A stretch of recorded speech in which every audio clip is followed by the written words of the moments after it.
So start कर रहे हैं security and exchange board of India. कि security and exchange board of India है क्या, जिसको हम सेबी कहते हैं। सो अभी हम बात कर रहे थे स्टॉक एक्सचेंज वो मार्केट है जहां पे आप लोग ट्रेडिंग करते हो, जहां पे आप सेल परचेज करते हो, और जिस मतलब उनके लिए जो रूल्स एंड रेगुलेशंस बनाए जाते हैं स्टॉक एक्सचेंज के लिए, वो कौन बनाता है? सेबी बनाता है। सो फर्स्ट लाइन में ही इन्होंने क्लियर किया है। और प्लीज इसको याद जरूर रखना कि ये कब सेटअप हुआ था और कब इसको लीगल स्टेटस मिला था। बेसिकली ये वाला जो है वो मेन इंपॉर्टेंट है। सो यहाँ पे प्लीज अंडरलाइन कर लीजिए कि इसको जो लीगल स्टेटस है सेबी को, वो कब मिला था? 1992 में। यानी कि तब ये प्रॉपरली लीगल एग्जिस्टेंस बन गया था। जो हम कंपनी के फीचर्स पढ़ते हैं ना, लीगल एग्जिस्टेंस है, परपेचुअल सक्सेशन है, सेपरेट लीगल एंटिटी, वो सब कुछ पढ़ते हैं, वो यहाँ पे इसके सारे फीचर्स आ जाएंगे।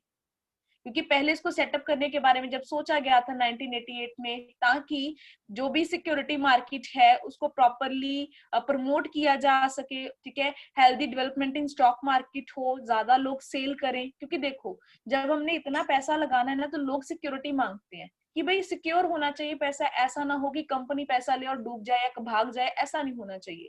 तो लोगों को मतलब ज्यादा उसके लिए इनकरेज करने के लिए ये जो बोर्ड है उसको सेटअप करने के बारे में सोचा गया था। SEBI was not able to work as a watchdog and couldn't control capital market effectively, ठीक है। सो इन्होंने लिखा है कि वॉचडॉग क्या होता है कि बिल्कुल निगरानी रखना है किसी चीज के ऊपर। तो यहाँ पे इसलिए उन्होंने आगे क्या किया, फिर इसकी वजह से, क्योंकि अल्टीमेटली वैसे तो काम हो नहीं सकता था, फिर इसको लीगल स्टेटस दे दिया गया, एक प्रॉपर कंपनी बना दी गई, बोर्ड बना दिया गया, ताकि आपकी जो कैपिटल मार्केट है उसको रेगुलेट किया जा सके। सो रेगुलेट करना is the basic function of SEBI. अब पर्पस है, यहां से मीनिंग थोड़ा और क्लियर हो जाएगा। क्यों सेबी बनाया, क्यों रूल्स एंड रेगुलेशंस बनाए गए? ताकि इन्वेस्टर का इंटरेस्ट प्रोटेक्ट रहे, उनको लगे कि उनका जो पैसा है वो सेफ है, वो डूबेगा नहीं, ठीक है, कोई घोटाला वगैरह उनके साथ नहीं होएगा, इस तरीके से। एंड सेकेंडली, ताकि जो उसकी डेवलपमेंट हो सके सिक्योरिटी मार्केट की, और ज्यादा लोग जो हैं वो पैसा इन्वेस्ट करे, फॉरेन फंड इन्वेस्ट करे, मतलब बहुत सारा कुछ और इसमें ग्रोथ चाहते थे वो। एंड लास्ट में वही बात, रेगुलेट, रूल्स बनाना, कितने घंटे ट्रेडिंग होएगी, कैसे होएगी, रजिस्टर्ड ब्रोकर कैसे आएंगे, मर्चेंट बैंकर, अंडरराइटर, सबके लिए रूल्स जो यहाँ से बनाए जाते हैं। और एक चीज मैंने पहले भी बताई थी, अब दोबारा बता रही हूँ, कि जो भी काम होता है, जो कंपनी है, कंपनी के शेयर्स हैं, ब्रोकर्स हैं, अंडरराइटर्स हैं, वो सारे के सारे अपने आप को कहाँ से रजिस्टर कराएंगे? यहाँ से, सेबी से, ठीक है। अगर वो रजिस्टर्ड होंगे, only then they are allowed to sell and purchase their share, otherwise वो ट्रेडिंग नहीं कर सकते। तो हमें पता है ना, अगर कोई बंदा रजिस्टर्ड है तो वो कोई ना कोई हमें सिक्योरिटी और सेफ्टी के चांसेस ज्यादा लगते हैं वहां पे। अब बात करते हैं ऑर्गेनाइजेशनल स्ट्रक्चर ऑफ सेबी। जैसे हमने एक बार किया था ना टॉपिक रिड्रेसल कमेटी, और उसकी भी एक स्ट्रक्चर किया था कि कौन कौन से पर्सन हो सकते हैं, ये सब कुछ है। तो इसको एक बार ओवरव्यू ले लेना, ठीक है। ये चीज कम ही पूछते हैं बट फिर भी।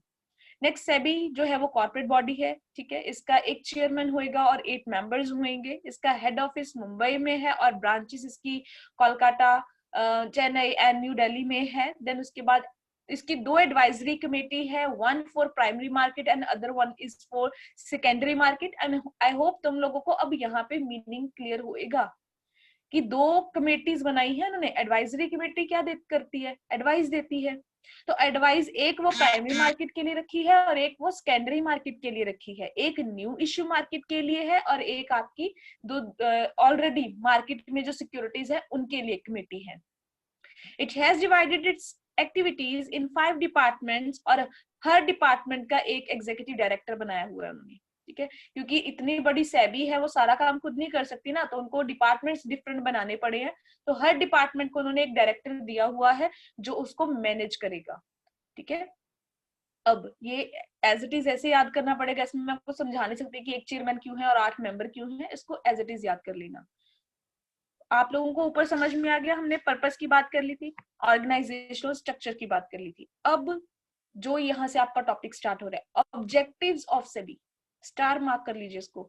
ऑब्जेक्टिव्स ऑफ सेबी का मतलब क्या है कि जो जो सब सेबी हमने बनाया है, जो इतना बड़ा बोर्ड बनाया गया है 1992 में, 88 में प्रपोजल था, देन उसके बाद 4 साल बाद वो जाके प्रॉपर सेटअप हुआ, लीगल एग्जिस्टेंस मिली है उसको। तो वो बनाया किस पर्पस से गया था?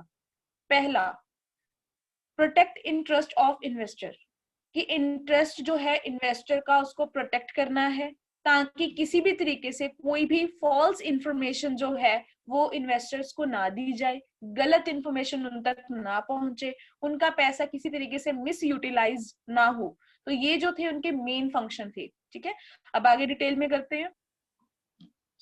ताकि मिसलीडिंग इंफॉर्मेशन ना दी जा सके और आगे वो किसी भी तरीके से they may make wrong investment decision, तो वो डिसीजन गलत ले सकते हैं, तो इस तरीके से उनको प्रोटेक्ट किया जा सके, उनको एक हेल्प दी जा सके थ्रू ब्रोकर्स कि कहाँ पे पैसा इन्वेस्ट करना है, कहाँ पे नहीं करना, ताकि उनका पैसा डूबे ना। सो SEBI aims at providing true and fair position of companies to investors so that they are able to make proper decision। अब जो इन्होंने एक चीज लिखी है कि फेयर पोजीशन ऑफ कंपनीज जो है बताई जाएगी। मैंने आपको ये पहले भी एग्जांपल दी थी, दोबारा बता रही हूँ। आप लोगों को अकाउंट्स का प्रोजेक्ट मिला है जो जिसमें आपने अपने रेशियोज वगैरह आपने अकाउंट करनी है, वो भी तो किसी कंपनी की वहां पे वो हम क्या कहें कि बैलेंस शीट और फाइनेंशियल पोजीशन या फाइनेंशियल स्टेटमेंट आप लोगों ने निकलवाई है। अगर वो अवेलेबल करवाई है किसी कंपनी ने ऑनलाइन, तभी तो आपने निकलवाई है उसको, तभी तो आप लोगों को उसके प्रिंट आउट मिले हैं। इसका मतलब कंपनीज क्या कर रही हैं, अपनी जो भी पोजीशन है, जितना पैसा कमाया है, कहाँ पे लगाया है, कहाँ पे नहीं, वो सारी इंफॉर्मेशन इन्वेस्टर्स को बताती है ताकि वो प्रॉपरली डिसीजंस ले सके। अगर आपने अभी करना है तो यहाँ पे लिख लेना, इसके बाद आप रिलायंस कंपनी का गूगल पे सर्च करना, उनकी फाइनेंशियल पोजीशन या उनकी फाइनेंशियल स्टेटमेंट लास्ट ईयर की निकालना, पिछले से पिछले 3 सालों तक की आप लोगों को ऑनलाइन मिल जाएगी। वो कहाँ पे पैसा लगाते हैं, कहाँ पे नहीं लगाते, कितनी शेयर कैपिटल है, वो सारी इंफॉर्मेशन आपको मिलती है ताकि आप लोगों को कोई नुकसान ना हो, आप लोग जैसा डिसीजन लेना चाहते हो आप ले पाओ। तो ये भी सेबी की वजह से हुआ है। नेक्स्ट वन लिखा है उन्होंने, इसको हम लोग ट्रांसपेरेंट भी बोल देते हैं, ट्रांसपेरेंट ट्रेडिंग। नेक्स्ट लिखा है promotion and development of security market, promote करना है। ठीक है, अब प्रमोट कैसे किया जाएगा, अब यहाँ पे वो लाइन लिखी दी है उन्होंने, it has been instrumental in establishing transparent trading procedure, ताकि लोगों को पता हो, ऐसे ना हो कि अंदर खाते क्या हो रहा है हमको नहीं पता चल रहा।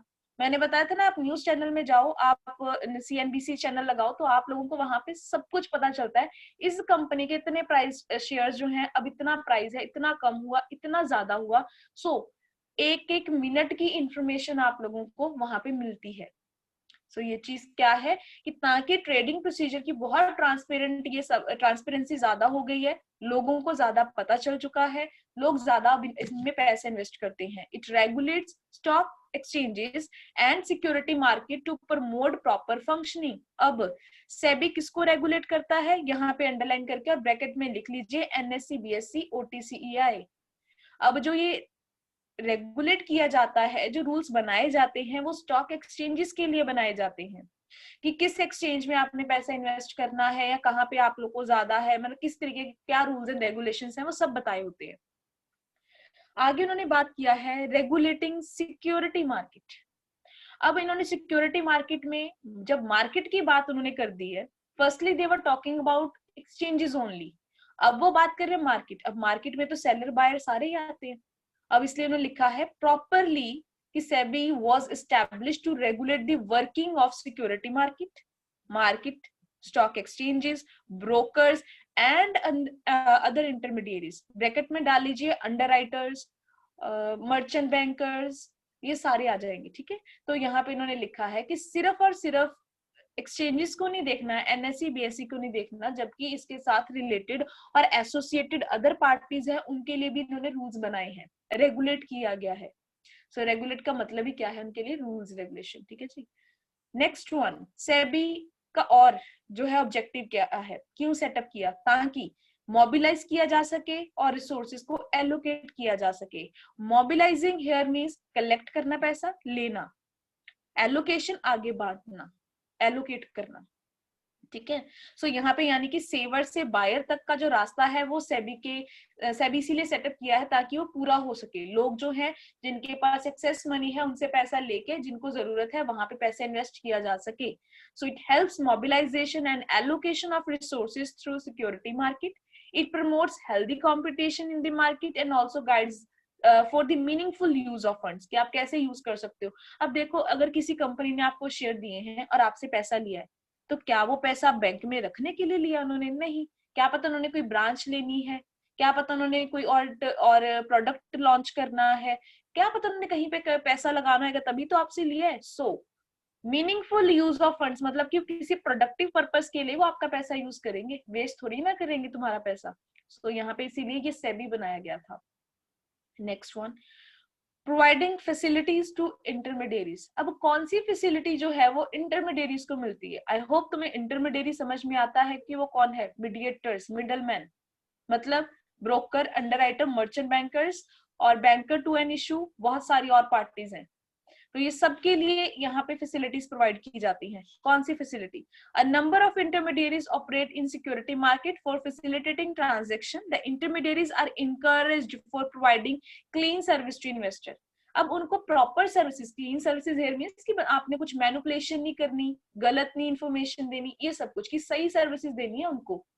इसलिए ये इंटरमीडियरीज को इनकरेज किया जाता है। वो अब कैसे होएगा? जब वो रजिस्टर्ड होंगे, जब वो क्वालिफाइड होंगे, जब वो स्किल्ड होंगे, आपको प्रॉपर इंफॉर्मेशन वो प्रोवाइड करेंगे। So they are provided, sorry they are also provided necessary infrastructure so that investor get good service. तो इसलिए उनको इंफ्रास्ट्रक्चर भी अच्छा दिया जाता है और उनको जो है प्रॉपर्ली इनकरेज भी किया जाता है ताकि वो काम करें, अच्छा काम करें।